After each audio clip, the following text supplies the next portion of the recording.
Hello and welcome to this episode of Strictly Broken Brews. Making content consistently is hard, making content weekly is harder.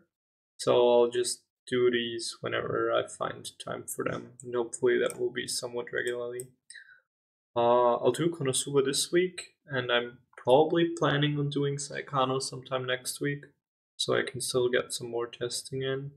And then after that, I'll definitely do the cup at one point, but other than that, I'm open for suggestions as to what to do next. Since I covered basically most of the recent sets by now, I didn't cover Gurren Lagann, but I think we have enough content about that out there anyways. So I'll just start. I have 4 lists prepared for today, one focused on each color, which is surprising, I guess. But all of these like themed lists seem to be stronger than like a good stuffs deck, because there's good payoffs in basically all of these colors for sticking to them, mostly because I have like a splash in most of them. And I'll just start with the magic list that probably most people are the most familiar with. Yue has like a similar list on his channel, but that one is mono red and I'm splashing yellow. And you can also see I have a commentary here about what you could change. Level 0 lineup is fairly standard, I guess, for Brainstorm 4 Peter, and then only 3 runner because you're already running 4 Peters, and the rest is just filled out with Undead Akatsuki, only running 3 because you really don't have space for more, but you also really don't need more. 3 of the Takitsubo. It's yellow splash. It's still a Ricky. It's like not coming to play Ricky, but it's still a Ricky that makes the level 1 combo a lot more consistent. And 2 of the Megumin PR. I don't treat this as a global. It's really just here for confirming your top check at level 3. Like, you play it down if you have to, but this does not sit in my back row. This are the cards that sit in the back row for like 90% of the game. And then you just play this at level 3 to confirm the top check for the Wiz level 3. Which is also why I'm only running 2 copies. Yeah. The level 0 lineup allows you to be fairly aggressive because the Brainstorm makes all of your cards into Peters, you already have like it makes this into a pseudo Peter, and these 2 cards are already fairly sizable. Or this is fairly sizable and this can just run, so these are likely to survive, so it's pretty easy to go like turn 1, field 1 of these, turn 2, try field. And this is just what gives you your hand back for your try field, because none of these like plus unless you sack the hit of this. Yeah, but since this is basically, if you have the climax combo, doing this is a +2. So that's what allows you to keep going with your hand. Level 1 is also pretty straightforward. It's just 4 of your climax combo. You run enough Megumins that the condition is not a problem. And then just 3-1-0 Wiz is basically filler level 1s. She's level 0 on board, so she's just a 7-5 with the brainstorm. This one. Yeah. So it's basically like a lot of times I'm only running 1 counter, because a lot of times if the counter would save the Wiz and kill the lane, the opponent can just side attack anyways. So they don't end up fronting that often and you getting to save a character with the counter that often anyways at level 1. And at level 2, you really don't want to save a character with the counter, because you want reverse targets to be there for your Wiz to reverse at level 3. And this is the reason why I haven't actually gone to test with it yet, but I think a very solid option for this deck would be to just cut the 1-0 Wiz and put in 3 of the 1-0 Kazuma. It's from first set, it's common. If you play a climax, it gains on reverse blind stock 1. And then if one of your characters gets reversed, it gains 1k or so. Yeah.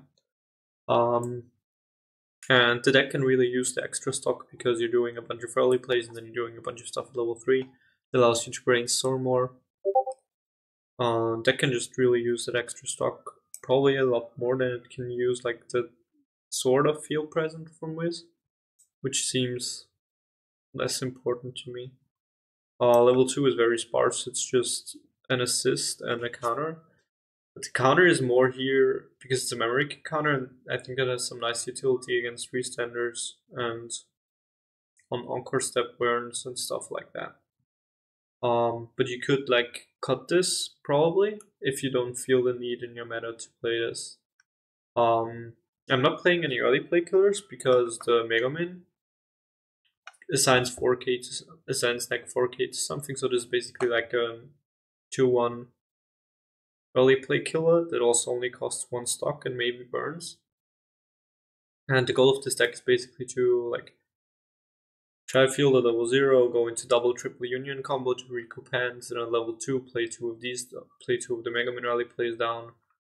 And then at level 3, like depending on if you think you get into the kill range with the Wiz and if you have reverse targets, just closing the game out with Wiz there and then, or sandbagging for a turn with the Vanir Musashis. And the reason why I think these Musashis are so good, first of all, if you don't have reverse targets, like if the opponent crashed in, this can just basically, this is a finisher for those lanes where the opponent crashed in. And then at the beginning of the opponent's draw phase, you can just sack this and have an empty lane. And if you had 3-0, like very few decks can actually kill a deck from 3-0 if they don't have lanes to reverse or if they have to attack into direct lanes. And this not only facilitates your reverse targets for your Wiz, it's also a finisher on empty lanes and non-climax combo tied finisher. And it also can sack itself. So there's a bunch of reasons why the Vanir I think is good in this deck. And since it's magic anyways, the splash cost is really not that much because I want to play the Takitsubo anyway, the darkness anyways. Because it's a pay 1 clock 1+2 for most intents and purposes. Yeah, and then 4 of the Megumin. I think 4 of this is non-negotiable. Like I've seen some lists run 3 and 3, and at the start when I talked to you about this deck, we were debating on 4-2 or 3 and 3. And what I found with this deck is that you barely ever early play this. Like you usually just play this at level 3 to heal down, whereas you almost always want to double early play this. So I think 4 of this is just non-negotiable. And it left me with 2 healed spots, and I'm really fine with that. I don't really feel the need to play more. And 4 of your main finisher because she's really good. It's just coming to play reveal top turn 1, which is important for your, which is why the 0-0 promo is important, and then it's a restand. It's a bit awkward because generally if you multi-field Megamins, it makes it really easy for your opponent to crash into your board, leaving you with no reverse targets for Wiz. But the Vanir actually somewhat can counteract that. So I think like this is the version I'm running right now, and I'm gonna test replacing this with the Kazuma that charges extra stock. And if you replace the Wiz with the Kazuma, you can also just cut the counter for an extra card, beat it whatever you really want it to be. It can be a 3rd healer, can be another level 0, can be another level 2. Really your choice. It kind of just becomes less necessary then. And it's not even necessary here, it's more for the opponent to see it and to be mindful of it, and not for actually protecting stuff. Yeah. Deck with a good top end, solid mid game, good early game, it's just all around a solid deck. And I guess the yellow one might even be like memeier than the blue deck in a sense, because the yellow one is focused around the Vanir thing, getting darkness out at level 1. So I'll just start with level 0. It's 4 like I'm playing 5 beaters. 5 beaters is pretty standard now to like increase your chance from like 60 to 70% to turn 1 open your beater if you mull 3. Like I'm definitely willing to take the 10% increase to just run just for the cost of 1 extra card. After that, it starts like tipping off a bit, and you start getting less of an advantage for running more beaters. I'm running 4 brainstorms. What I've got questions on is why I was running 2 of these and 2 of these, and why not, for example, 3 Chris, 1 Aqua if I want the Encore. And the main reason is you don't really need the Chris early because you have like these 2, and brainstorms early suck anyways. And the double searcher can search for the Chris, but it can't search for the Aqua. So just having more copies of the Aqua makes it easier to get, because if you only play one, it's pretty hard to get. It basically only works with the with the brainstorm and level 1 combo and the ditch and filter, but whatever. Also this. Okay, you have a lot of ways to search up, but you don't really want to use this late game, and you don't want to brainstorm and then search this out, because you want this to be in the back anyways. So back row is very often just these two brainstorms or these two cards at the start. Wow, and my phone's ringing. Yeah, did I miss anything? Oh, this card is really good. It's just to pay 1, drop 2, and you can only search for basically Darkness and Chris characters, but that's not really a problem because a lot of cards in your deck are this. And double drop search is just a really powerful effect, and milling 2 is also good for your on-year change to get like your targets into your waiting room. And for Darkness to Kitsubo because it's basically more or less a Ricky. Yeah, oh, right, the reason why I'm playing Aqua Brainstorm in the first place. The Encore is just really good for a bunch of these cards.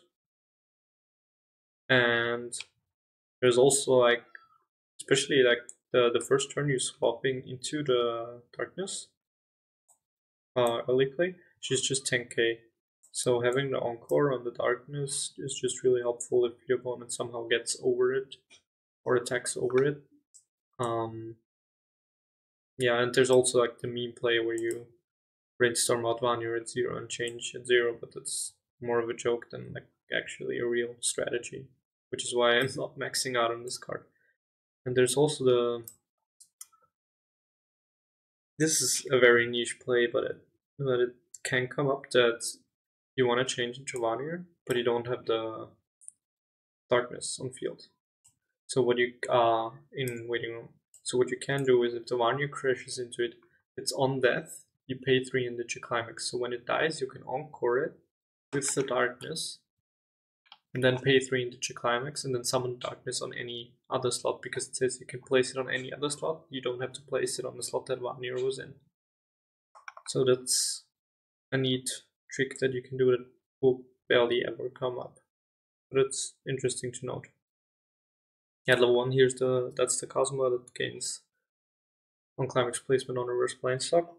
It's just useful, especially in this deck, because you pay so much stock if you use this effect. To still have like stock in the next turn to like brainstorm or tour or something. Yeah, and for the level 1 combo, it's just on reverse search.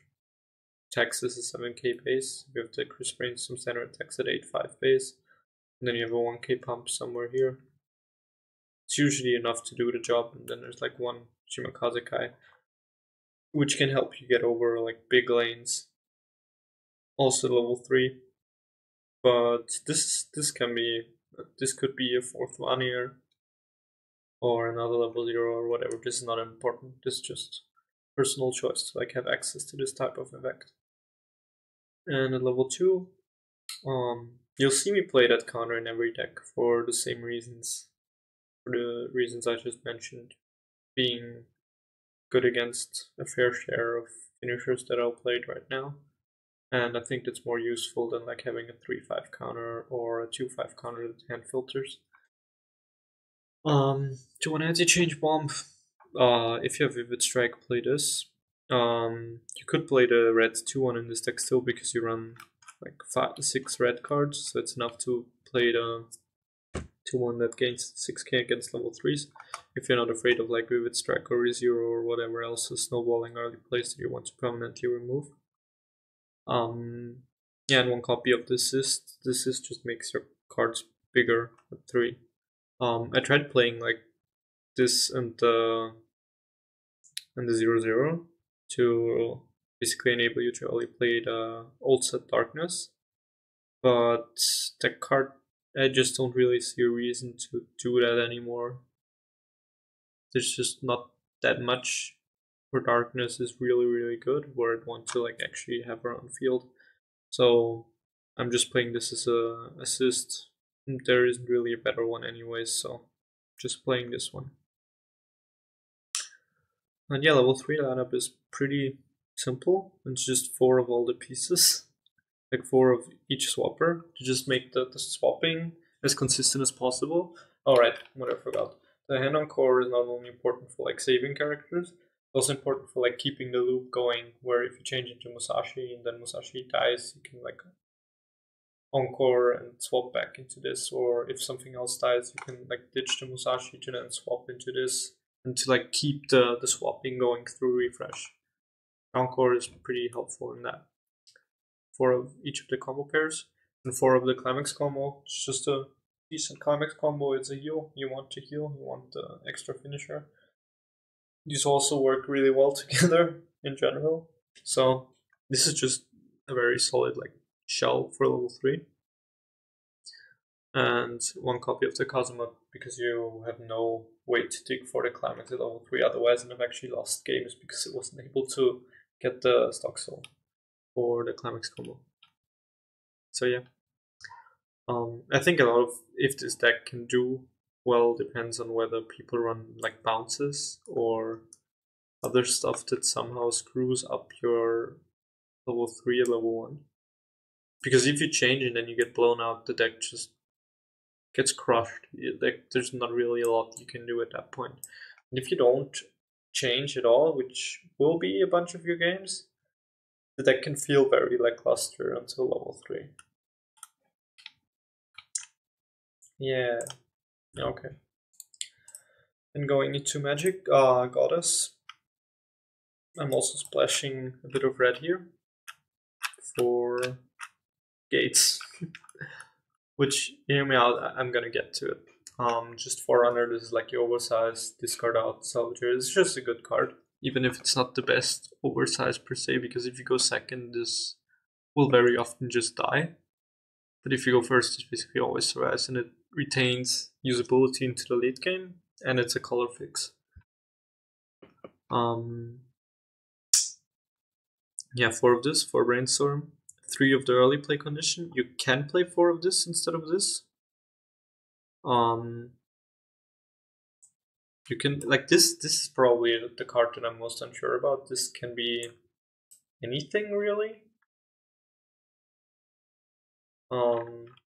I just decided on this for now. This is basically a placeholder where I'm not sure where I'll put the slot yet.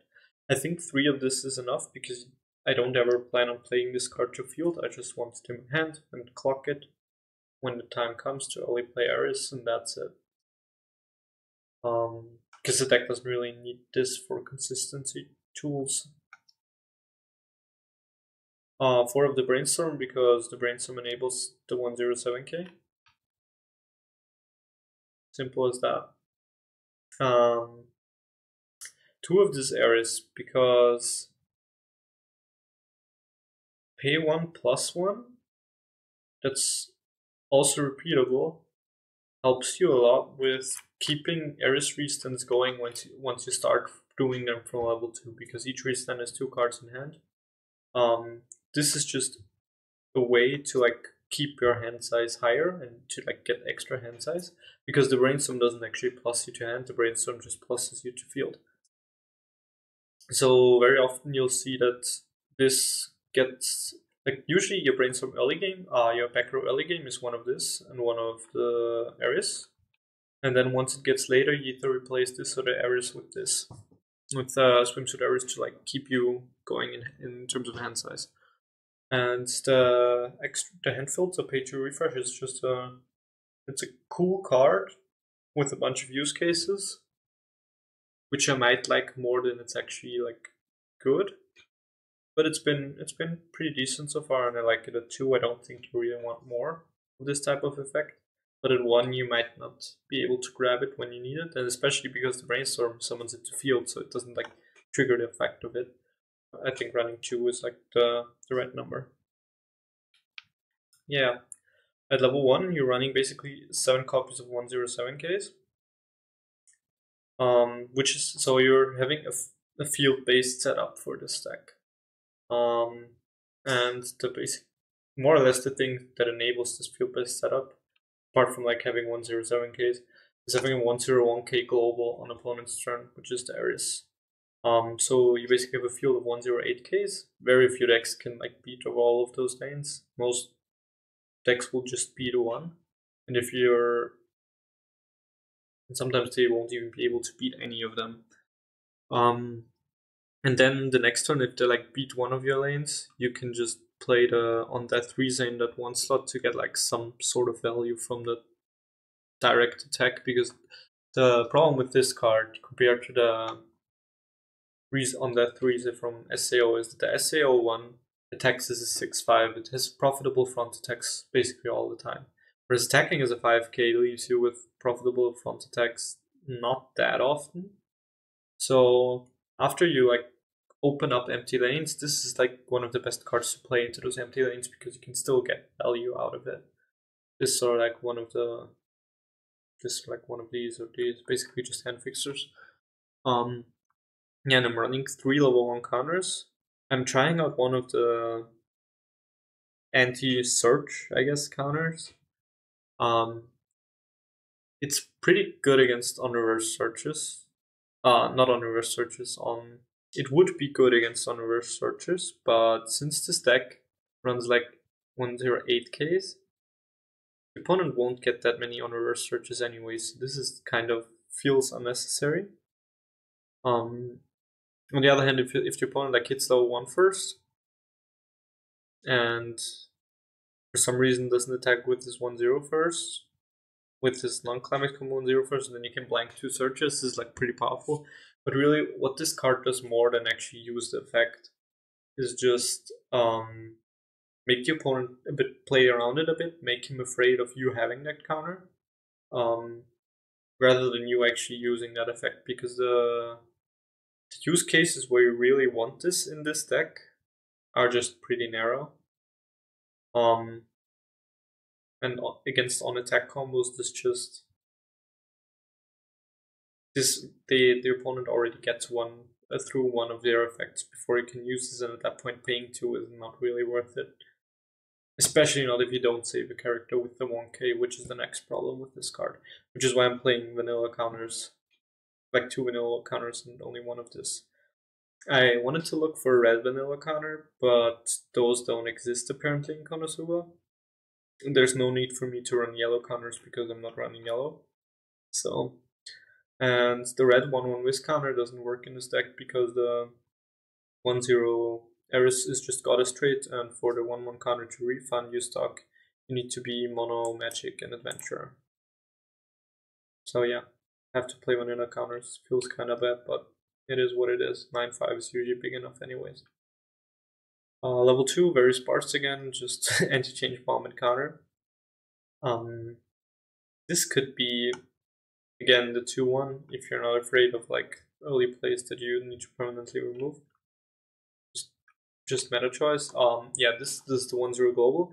And there's also the climax combo with the pants to own climax placement, pay 1 to salvage, which is basically where you can salvage your counters or salvage your aqua for your level 3. Just the pay 1 salvage is just really useful. It's not the best climax combo, but since you want to play a wall game and you don't want to field bad characters to field in your front row, this just works out where it's good enough and fine. And what this deck really wants, and why you're playing basically pants and empty doors in the first place, is because you start usually dropping 2 Ares level 2, and then you double restand, and you want to keep doing that for as long as possible. So you get like 5 attacks like multiple turns in a row, which is obviously very like hand intensive, which is why you want 8 plusing triggers to basically give you back a bit of your hand. And maximizing the average reset is also why I'm not playing like a 2/3 clean stock event or any other events, because you need to reveal a character with errors. And you want to minimize the chance of her whiffing. So 8 plusing triggers is really important for that strategy. Then I'm playing just 4 healers and 2 of the decompressor. Decompressor makes the most sense in like decks that have multiple instances of damage, which is basically like restanders or extra burns and not like cancel burns. So yeah, running the refresher here because we're obviously doing extra attacks.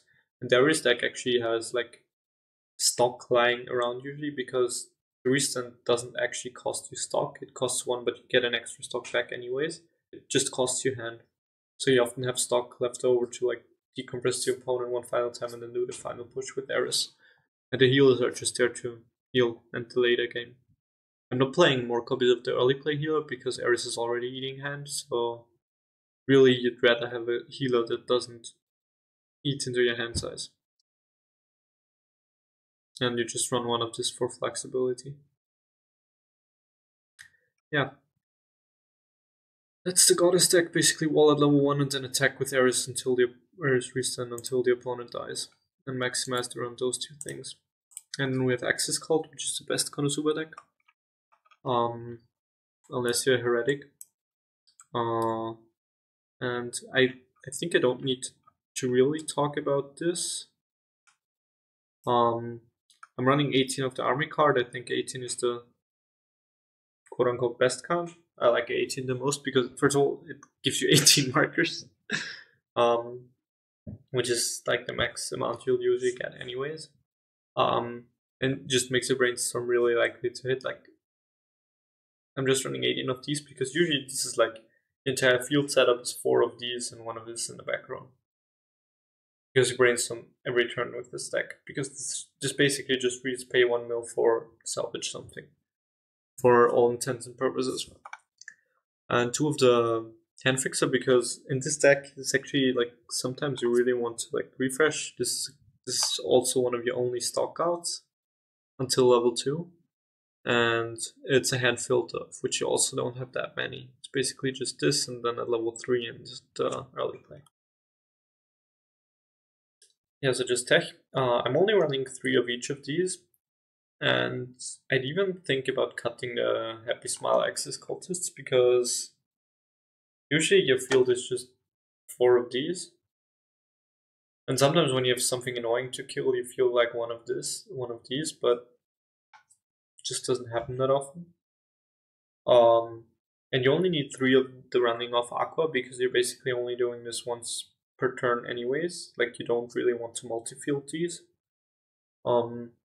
And this, the climate combo is what keeps you going until level 3, basically, because like you start somewhat declining in hand, and this then forces you to not have to clock. Basically makes you not... I don't want to say this. It makes you not have to clock every turn, so it basically relieves you of the pressure to like get extra cards. Very often you end the turn when you do this combo with like 7 or 8 cards, and then that's also an extra ditch out. I think cutting into these for more like level 0 slots or 1 more of this is a reasonable choice. Yeah, and just 4 of the level 3s. This is a stock out, which is pretty important. Yeah, and just heals. Not really much else to say. Like one thing I could imagine these cards going for is like 1 or 2 copies of the Aqua Brainstorm to give this Encore, or to have a repeatable 2 Soul Beater, because this will basically always die on the opponent's turn. Yeah, and then at level 3 you have just 4 of the Kicker and 4 of the Event. To basically maximize your chance. First of all, if you draw this, you keep this until level 3. You don't get rid of this. And yeah, and then you just, usually you end up with like 12 or around 12 to 15 markers on your Aquas. And like triple clock kick into refresh, because you roll so much, into 3 attacks for 3. It's actually a pretty solid kill gens from 3-0 if the opponent doesn't like ram its cards and stuff. Which is why like the early play heal is important, to like be able to keep going while the opponent doesn't give you a preferable field to like do your finishing combo. But yeah, not only that, basically deal 1 extra damage by milling the opponent and pushing them to refresh. But if you also like manage to set it up, like often you manage to set it up to where you're refreshing while the Aqua is like 12 to 15 markers under it, so your deck is pretty compressed itself. So you can actually survive falling turn and then play whatever cards you still have left in your hand. The next turn, try to close out if Darkwood doesn't close out the game by herself. Yeah. Pretty simple deck, pretty fun deck. And you also get to rep Best Go, which is not the lowly but Aqua. Yeah. You can comment what you like, what you dislike, what you change, what you want me to cover. I'm tired, so let's till the next time.